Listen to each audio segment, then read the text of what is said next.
Samantala, handa na rin ang pamunuan ng Subic para sa mga bakasyonistang inaasahang pupunta sa mga beach resort doon ngayong Semana Santa. At mula sa Subic, Zambales, nakatutok live si Jam Santos.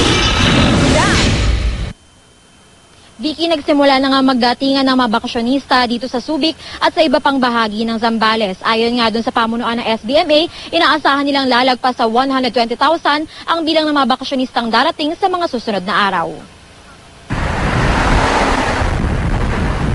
Higit kumulang 2 oras lang ang biyahe papuntang Subic mula Maynila kung daraan sa NLEX at SCTEX.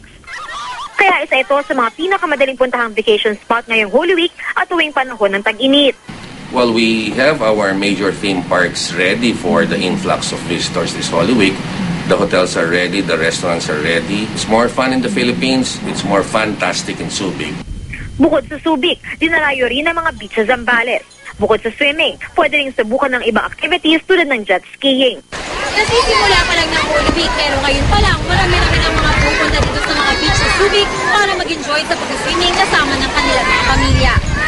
Bakit po napili niyo dito magbakasyon? Kasi walang polusyon at malayo sa Manila. Malinaw po yung tubig tapos konti lang po yung tao. Sa mga bus terminal, regular pa ang bilang ng mga biyahero pero inaasahang dodoble ito sa susunod na mga araw. Ayon sa SBMA, dahil sa inaasahang paglobo ng bilang ng mga bakasyonista, nakaantabay na ang kanilang law enforcement officers. Para naman sa mga nais magnilay-nilay, meron ding nakalinyang mga aktibidad tulad ng pabasa na nagsimula kahapon at magpapatuloy hanggang sa Sabado.